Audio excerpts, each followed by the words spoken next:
What is up, everyone? It is Monday, February 15th, 2010, and that means it's time for a Monday Night Raw review. My first Raw review in almost a month. I think the last time I did it was January 18th, the episode for January 18th.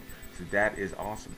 Alright, so tonight, Jerry Springer hosts from Des Moines, Iowa, live, and he brings the Jerry Springer Show onto Raw. All six participants in Raw's Elimination Chamber Clash of matches, and the Bret Hart Vince McMahon saga continues and rolls on. This review starts ahora. That's now if you don't speak Spanish.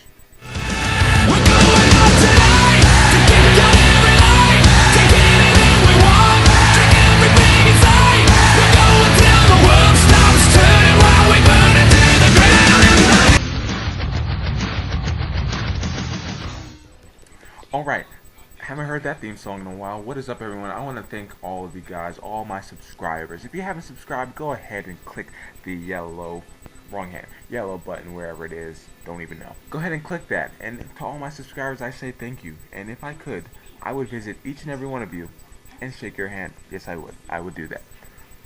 Alright, what is up, everyone? Since I can't do that, okay, I'm gonna start this review. Alright, so the show starts off with a match between First of all, let me give you my general thoughts on the show. I thought the show was okay. I mean, I thought it was actually, to tell you the truth, I actually thought it was better than SmackDown. I enjoyed it more than SmackDown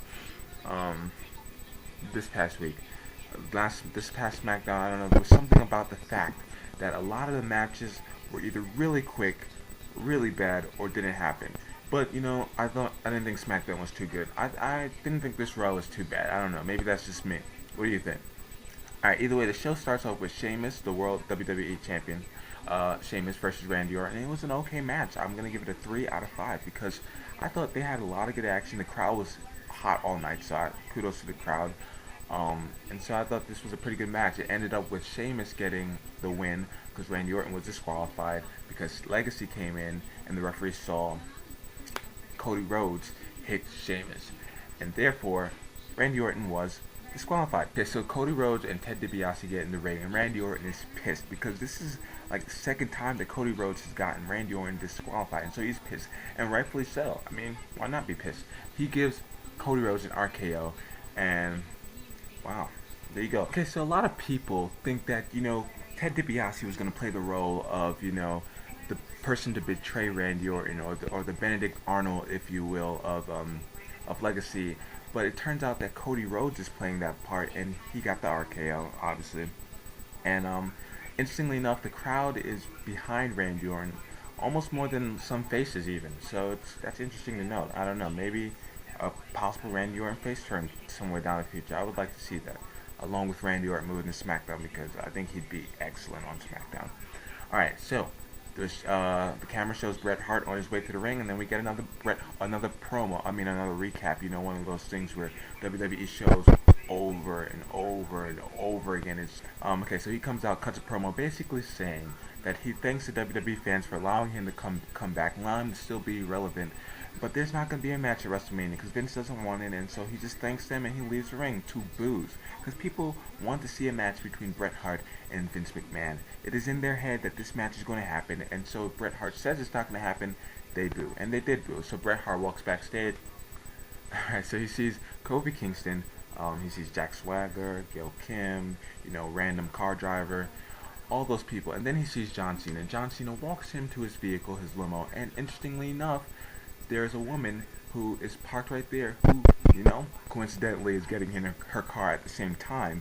However, before Bret Hart can get his foot in there, the lady proceeds to back up, not checking her rear view mirror or side view mirror. Apparently, somebody needs to revoke her license. So Bret Hart gets his leg stuck in there, gets it jammed by the car. John Cena tries to open the door, even though the car is in the way. John Cena, you're not that strong. So he asks lady to move the car. Ambulance and officials come, Gail Kim comes, and, you know, all those people come, and he gets taken away in the ambulance. So Bret Hart is hurt. I don't really know where WWE is going with this, but it's be interesting to find out.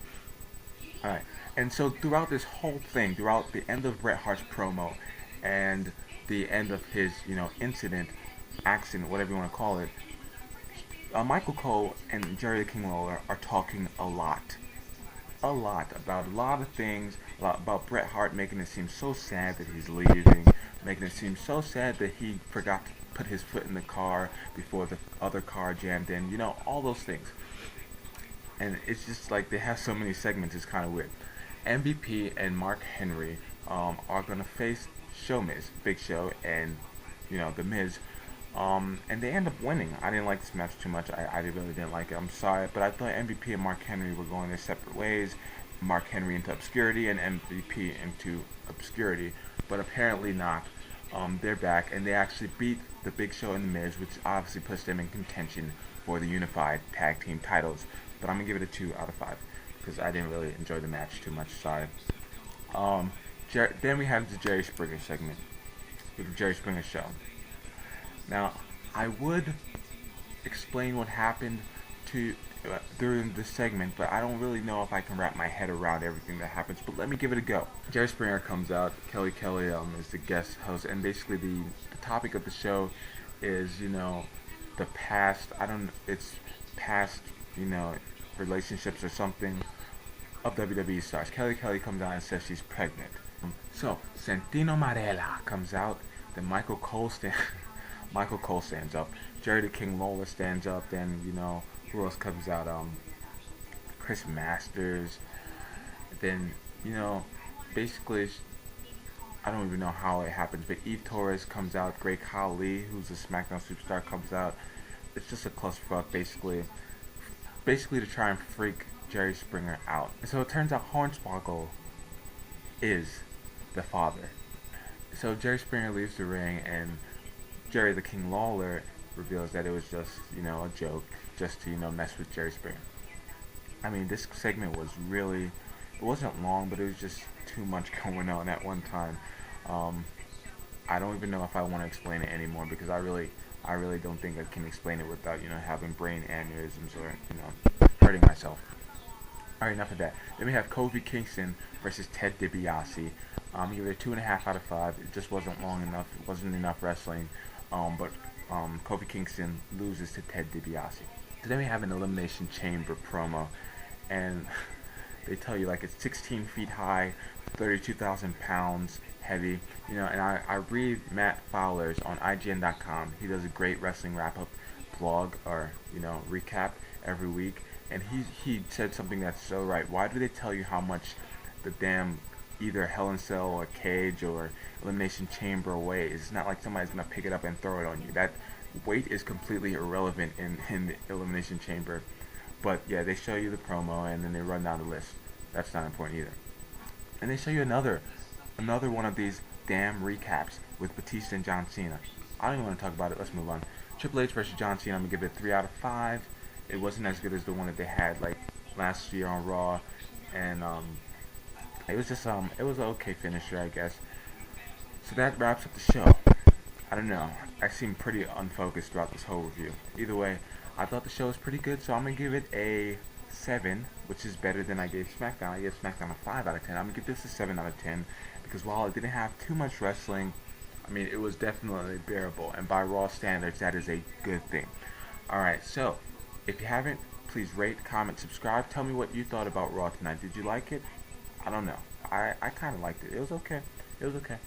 So also on tap for tomorrow. I think tomorrow I'm going to go out and buy John Morrison's DVD. It comes out tomorrow. Rockstar.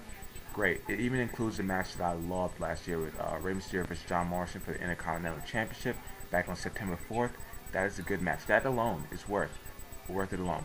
Go on Amazon. It's $14.99 on Amazon, so that's the cheapest place that I found so far. And I mean, tell them I sent you. I mean, it won't make a difference, but just tell them I sent you anyway. Alright, so and on Thursday I'll be giving you my Elimination Chamber predictions as well as all the week's top stories and this week in wrestling. So that's gonna be Thursday. Also, I'm gonna give you the next Road to WrestleMania challenge. Now, nobody quite came too close to winning, to getting the right answer, but I am gonna give 5 points to somebody, and that person got the closest. It was Windows 2369. Obviously, the leaderboard is updated on my page, so go ahead and check that out. And so yeah, we have a new leader, Windows 2369. Congratulations. Alright, I'll see you guys on Thursday with the next video. Peace out.